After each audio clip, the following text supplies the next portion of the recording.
Assalamualaikum warahmatullahi wabarakatuh. Halo teman-teman, kembali lagi di YouTube channel aku.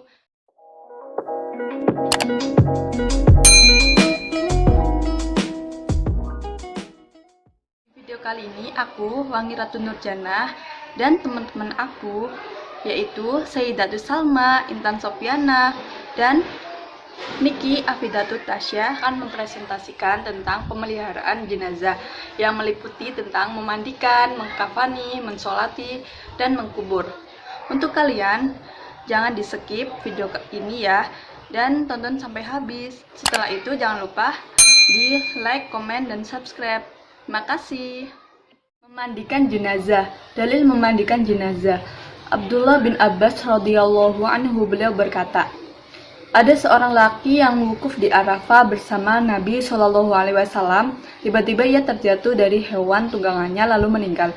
Maka Nabi Shallallahu Alaihi Wasallam bersabda, mandikanlah ia dengan air dan daun bidara, dan kafanilah dia dengan 2 lapis kain. Jangan beri minyak wangi dan jangan tutup kepalanya, karena Allah akan membangkitkannya di hari kiamat dalam keadaan bertalbiyah. Hadis riwayat Bukhari nomor 1849, Muslim nomor 1206. Hukum memandikan jenazah. Hukum memandikan mayat atau jenazah bagi orang muslim yang hidup adalah fardu kifayah. Yang wajib dimandikan adalah mayat muslim yang tidak mati syahid, yaitu orang yang mati karena dalam pertempuran fisabilillah melawan orang kafir. Orang yang mati syahid tidak perlu dimandikan, sebagaimana sabda Rasulullah Shallallahu Alaihi Wasallam tentang orang-orang yang gugur dalam pertempuran Uhud.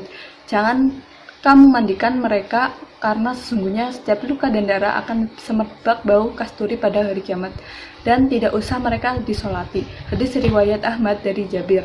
Siapa yang memandikan jenazah? Orang yang memandikan mayat sebaiknya adalah keluarga terdekat dari si mayat, kalau dia tahu cara memandikannya. Apabila mayat itu laki-laki, seharusnya yang memandikan juga laki-laki. Apabila mayat itu perempuan, yang memandikan juga perempuan. Kecuali untuk anak kecil, maka boleh dimandikan oleh orang yang berlainan jenis kelamin. Nabi bersabda, apakah yang menyusahkanmu seandainya engkau mati sebelum aku, lalu aku memandikanmu dan mengkafani, kemudian aku mensolatkan dan mengkuburkan. Hadis riwayat Ahmad, Ibnu Majah, Ad-Darimi, Ibnu Hibban, Ad-Daruqutni, dan Al-Baihaqi dari Aisyah. Tata cara memandikan jenazah. Pertama, menaruh mayat di tempat yang tinggi supaya memudahkan mengalirnya air yang telah disiramkan ke tubuh mayat. Melepaskan pakaian mayat lalu ditutup dengan kain agar auratnya tidak terlihat kecuali anak kecil. Orang yang memandikan mayat hendaknya menggunakan sarung tangan, terutama ketika menggosok aurat si mayat. Mengurut perut si mayat dengan pelan untuk mengeluarkan kotoran-kotoran yang ada dalam perutnya, kecuali perut perempuan yang hamil. Memulai membasuh anggota badan si mayat sebelah kanan dan anggota tempat wudhu. Membasuh seluruh tubuh si mayat dengan rata 3 kali, 5 kali, 7 kali, atau lebih dengan bilangan ganjil. Di antaranya dicampur dengan daun bidara atau yang sejenisnya yang dapat menghilangkan kotoran-kotoran di badan mayat, seperti sabun, sampo, dan sebagainya. Menyiram mayat berulang-ulang hingga rata dan bersih dengan jumlah ganjil. Waktu menyiram, tutuplah lubang-lubang tubuh mayat agar tidak kemasukan air. Jangan lupa membersihkan rongga mulut mayit, lubang hidung, lubang telinga, kukunya, dan sebagainya. Yang terakhir, siramlah dengan larutan kapur barus atau cendana.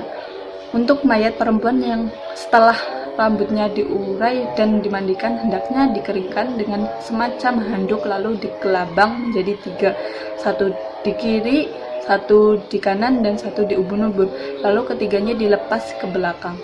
Setelah selesai dimandikan, badan mayat kemudian dikeringkan dengan semacam handuk. Demikian ketentuan pokok tentang tata cara memandikan mayat sebagaimana dijelaskan oleh Nabi Shallallahu Alaihi Wasallam. Dalam prakteknya, cara-cara ini bisa berkembang sesuai dengan kebiasaan masing-masing umat Islam di daerahnya. Selama tidak menyalahi aturan pokok ini dan prinsipnya untuk dapat memandikan mayat dengan sebaik-baiknya, maka hal itu masih diperbolehkan. Sekian dari saya, akan dilanjutkan pemateri kedua. Terima kasih. Assalamualaikum warahmatullahi wabarakatuh.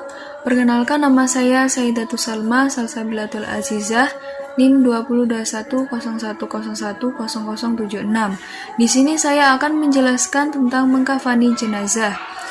Dalam mengkafani jenazah ada beberapa hal yang disunahkan. Yang pertama, kain yang digunakan hendaklah bagus, bersih, dan menutupi seluruh tubuh.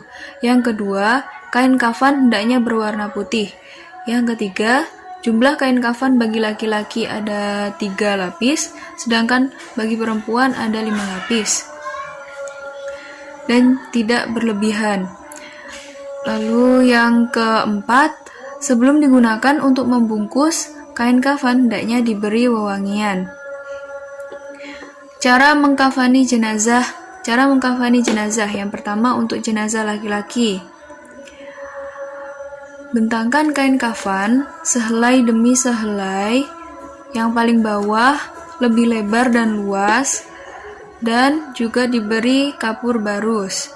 Yang kedua, angkat jenazah dalam keadaan tertutup dengan kain dan letakkan di atas kain kafan memanjang lalu ditaburi dengan wangi-wangian. Yang ketiga, tutuplah lubang-lubang yang mungkin masih mengeluarkan kotoran dengan kapas, seperti di hidung, di mulut, di mata, atau di telinga. Yang keempat, selimutkan kain kafan sebelah kanan yang paling atas, kemudian ujung lembar sebelah kiri. Selanjutnya, lakukan selembar demi selembar dengan cara yang lembut. Yang kelima, ikatlah dengan tali yang sudah disiapkan sebelumnya di bawah kain kafan 3 atau 5 ikatan. Lepaskan ikatan setelah dibaringkan di liang lahat. Yang keenam, jika kain kafan tidak cukup menutupi seluruh badan jenazah, tutupkanlah bagian auratnya. Bagian kaki yang terbuka boleh ditutup dengan rerumputan atau daun kayu atau kertas dan semisalnya. Jika tidak ada kain kafan kecuali sekedar untuk menutup auratnya saja, tutuplah dengan apa saja yang ada.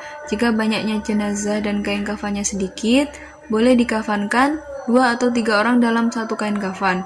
Kemudian kuburkanlah dalam satu liang lahat, sebagaimana dilakukan terhadap syuhada dalam perang Uhud. Yang kedua, cara mengkafani untuk jenazah perempuan. Kain kafan perempuan terdiri atas 5 lembar kain kafan putih, yaitu 1 lembar pertama yang paling bawah untuk menutupi seluruh badannya yang lebih lebar. Yang kedua, yang kedua untuk kerudung kepala, dan yang ketiga untuk baju kurung. Yang keempat, untuk menutupi pinggang hingga kaki. Yang kelima, untuk pinggul dan pahanya. Mengkafani jenazah perempuan. Pertama, susunlah kain kafan yang sudah dipotong-potong untuk masing-masing bagian dengan tertib. Kemudian, angkat jenazah dalam keadaan tertutup dengan kain dan letakkan di atas kain kafan sejajar, serta taburi dengan wewangian atau dengan kapur barus. Yang kedua, tutup lubang-lubang yang mungkin masih mengeluarkan kotoran dengan kapas, seperti jenazah yang laki-laki tadi. Yang ketiga, tutupkan kain pembungkus pada kedua pahanya. Yang keempat, pakaikan sarung atau cukup disobek saja, tidak dijahit. Yang kelima, pakaikan baju kurungnya, tidak usah dijahit juga. Dan yang keenam, dandanilah rambutnya 3 dandanan lalu julurkan ke belakang. Yang keenam, pakaikan penutup kepalanya atau kerudung. Yang kedelapan, membungkusnya dengan lembar kain terakhir dengan cara menemukan kedua ujung kain kiri dan kanan lalu digulung ke dalam. Setelah itu, ikat dengan sobekan pinggir kain kafan yang setelahnya telah disiapkan di bagian bawah kain kafan, 3 atau 5 ikatan, dan dilepaskan ikatannya setelah diletakkan di dalam liang lahat. Setelah itu, siap untuk disolatkan. Sekian dari presentasi saya. Selanjutnya akan dijelaskan oleh teman saya. Assalamualaikum warahmatullahi wabarakatuh. Saya Niki Afidatu Tasyarahmaniyah, NIM 202101010090. Di sini saya akan menjelaskan tata cara sholat jenazah. Sholat jenazah dalam dasar hukumnya yaitu fardu kifayah. Fardu kifayah adalah kewajiban yang dituntut bersama-sama yang berarti akan gugur kewajiban bagi sesama umat muslim jika sudah dilakukan oleh sekelompok umat muslim. Rukun sholat jenazah yaitu niat, berdiri bagi yang mampu, 4 kali takbir, mengangkat tangan pada takbir pertama, membaca surat Al-Fatihah, membaca sholawat Nabi, berdoa untuk jenazah, terakhir salam. Tata cara sholat jenazah yaitu takbir yang pertama membaca surat Al-Fatihah, takbir yang kedua membaca sholawat Nabi Ibrahim, Allahumma sholli ala Sayyidina Muhammad wa ala ali Sayyidina Muhammad kama shollaita ala Sayyidina Ibrahim wa ala ali Sayyidina Ibrahim wa barik ala Sayyidina Muhammad wa ala ali Sayyidina Muhammad kama barakta ala Sayyidina Ibrahim wa ala ali Sayyidina Ibrahim fil alamina innaka Hamidum Majid. Takbir yang ketiga membaca doa jenazah, Allahumma gfir lahu warhamhu wa'afihi wa'afu anhu untuk laki-laki, Allahumma gfir laha warhamha wa'afiha wa'afu anha untuk perempuan. Takbir keempat membaca doa, Allahumma la tahrimna ajroha wa la taftinna ba'daha waghfir lana walaha. Sekian yang bisa saya sampaikan, kurang lebihnya mohon maaf. Wassalamualaikum warahmatullahi wabarakatuh. Bismillahirrahmanirrahim. Assalamualaikum warahmatullahi wabarakatuh. Perkenalkan, nama saya Intan Sofiana Azizah, NIM 2021010101004. Di sini saya akan menjelaskan tentang materi menguburkan jenazah. Tata cara menguburkan jenazah dibagi menjadi 4. Yang pertama, tanah digali dan dibuatkan liang lahat sepanjang badan jenazah. Dalamnya tanah kira-kira setinggi orang dan ditambah setengah lengan dan lebarnya 1 meter. Di dasar lubangnya dibuat miring lebih dalam ke arah kiblat, bertujuan agar tidak mudah dibongkar oleh binatang. Dan yang kedua, setelah sampai di tempat pemakaman jenazah, dimasukkan ke liang lahat dengan posisi miring menghadap kiblat. Pada saat meletakkan jenazah, hendaknya membaca Bismillah wa ala sunnati Rasulullah sallallahu alaihi wasallam. Artinya, dengan nama Allah dan atas sunnah atau tuntunan Rasulullah sallallahu alaihi wasallam. Dan yang ketiga, tali-tali pengikat kain kafan dilepas, pipi kanan dan ujung kaki ditempelkan pada tanah. Setelah itu, jenazah ditutup dengan papan kayu atau bambu. Di atasnya ditimbun dengan tanah sampai rata dan tinggikan tanah itu 1 jengkal dari tanah biasa dan di atas kepala diberi tanda atau batu nisan. Dan yang terakhir, setelah menguburkan jenazah dianjurkan berdoa untuk mendoakan dan memohonkan ampunan terhadap jenazah. Mungkin sekian dari saya. Terima kasih. Wassalamualaikum warahmatullahi wabarakatuh.